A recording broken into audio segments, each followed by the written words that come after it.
Hi friends, आज हम बात करेंगे सिप्री द्वारा प्रकाशित हालिया रिपोर्ट के बारे में, जिसमें यह बताया गया है कि भारत यूक्रेन के बाद दुनिया का दूसरा सबसे बड़ा हथियार आयातक देश बना है। दरअसल सिप्री के बारे में पहले हम जान लेते हैं, फिर इस रिपोर्ट के बारे में जानेंगे कि इस रिपोर्ट में क्या क्या प्रकाशित किया गया है। सिप्री का फुल फॉर्म होता है Stockholm international peace research institute और इसका हेडक्वार्टर है स्वीडन के स्टॉकहोम में। सिप्री हर साल दुनिया के ऐसे देश जो सबसे अधिक हथियार आयात करते हैं उनकी एक लिस्ट जारी करता है। साथ ही साथ उन देशों की भी एक बड़ी लिस्ट, लंबी सी लिस्ट जारी करता है जो दुनिया में वैश्विक स्तर पर सबसे अधिक हथियार निर्यात करते हैं। और इस रिपोर्ट के अनुसार आज के समय में भारत दुनिया का दूसरा सबसे बड़ा हथियार आयात करने वाला देश है।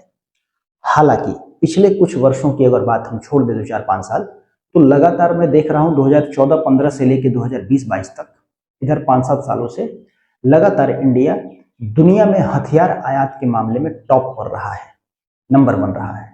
इसके बावजूद क्या वो कौन से कारण है जिसकी वजह से भारत दूसरे नंबर पे आ गया और यूक्रेन की रक्षा जरूरतें बढ़ गई जिसकी वजह से वो पहले नंबर पे आ गया? तो देखिए, भू राजनीतिक स्थितियां लगातार विश्व में बदलती जा रही हैं, बहुत तेजी से बदल रही हैं, जिसकी वजह से 2021-22 से जो जंग यूक्रेन रसिया के साथ लड़ रहा है, जिसकी वजह से यूक्रेन की जो रक्षा जरूरतें हैं लगातार बढ़ती जा रही है। और अपनी रक्षा जरूरतों को पूरा करने के लिए यूक्रेन एक तरीके से मान लीजिए कि वो बाध्य हो गया है वेपन्स खरीदने के लिए। और इसमें एक बड़ी भूमिका उसके सहयोगी देश नाटो के द्वारा निभाई जा रही है। नाटो के जितने भी आर्म्स डीलर हैं, जितने भी रक्षा उत्पादन करने वाले बड़े कंट्रीज हैं उसमें, वो सब, यहाँ तक कि अमेरिका भी उसे खुलकर मदद कर रहा है और सैन्य पूर्ति कर रहा है। इन देशों की लिस्ट बहुत बड़ी है, जैसे 2-4 का नाम मैं आपको बता दे रहा हूँ।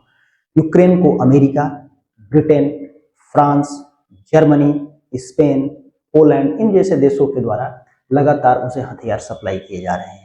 और यही वो कारण है जिससे भारत दूसरे नंबर पे हथियार आयातक देश के रूप में आ गया है, खसक करके नीचे, और पहले नंबर पे यूक्रेन आ गया है।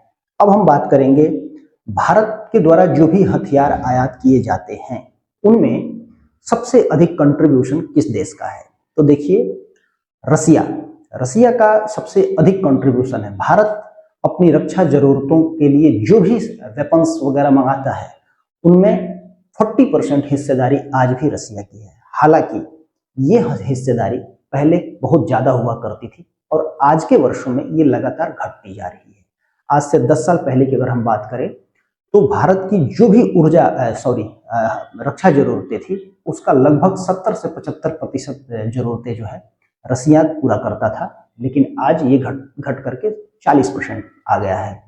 दरअसल इसके पीछे कारण ये है कि लगातार जो भू राजनीतिक स्थितियां, जियोपॉलिटिक्स में हमेशा अस्थिरता बना रहता है और आपको हमेशा अपडेट रखना पड़ता है, क्योंकि हमेशा नई नई चुनौतियां भारत के सामने आती रहती हैं, जिससे निपटने के लिए भारत लगातार अन्य देशों के साथ भी अपने संबंध, स्ट्रेटेजिकली पार्टनरशिप बनाते जा रहा है और अलग अलग तरीके के वेपन्स, रडार, ड्रोन्स वगैरह टेक्नोलॉजी प्राप्त करने के लिए रसिया के अलावा हम दूसरे देशों पे भी निर्भर होते जा रहे हैं।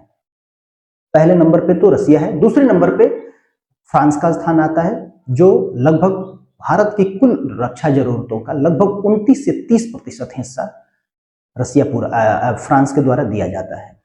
तीसरे नंबर पे इजराइल का स्थान आता है। तो अब हम ये एक बात जान लेते हैं कि रसिया से हम कौन कौन सी चीजें लेते हैं, फ्रांस से कौन कौन सी चीजें लेते हैं और इजराइल से किस तरीके के वेपन्स खरीदते हैं। तो रसिया से हम सबमरीन्स खरीदते हैं, सुखोई 30 MKI रसिया से हमने ले रखा है। इसके अलावा एयर डिफेंस सिस्टम S-400 हमने खरीद रखा है, साथ ही साथ S-500 की डील भी शायद अभी चल रही है। वहीं दूसरी तरफ अगर फ्रांस की बात करें तो फ्रांस से हम लोगों ने राफेल खरीद रखा है, लगभग 114 राफेल अभी नए समझौते हुए और 35-36 राफेल अभी हमें प्राप्त हो चुके हैं। साथ ही साथ इजराइल से भी हम लोग ड्रोन्स ले रहे हैं, नई नई टेक्नोलॉजी ले रहे हैं, वहां से रडार्स ले रहे हैं हम। तो अलग अलग कंट्री से अलग अलग तरीके के वेपन्स हम लगातार लेते जा रहे हैं। अब थोड़ा सा ध्यान ये देना है हमको कि हमने 2014-15 में मेक इन इंडिया कार्यक्रम प्रारंभ किया था।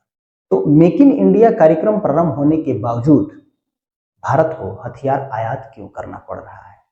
दरअसल चीन और पाकिस्तान भारत के लिए हमेशा से रक्षा चुनौती बने हुए हैं। इसलिए भारत को, और दूसरी तरफ जो भी हमने अपनी डिफेंस इंडस्ट्री पिछले कुछ वर्षों में स्थापित करके वहां प्रोडक्शन हमने प्रारंभ किया है, वो प्रोडक्शन अभी इनसफिशिएंट है। वो उतना प्रोडक्शन नहीं कर पा रही हैं वो कंपनियां, वो इंडस्ट्री, जितना हमारी जरूरत है।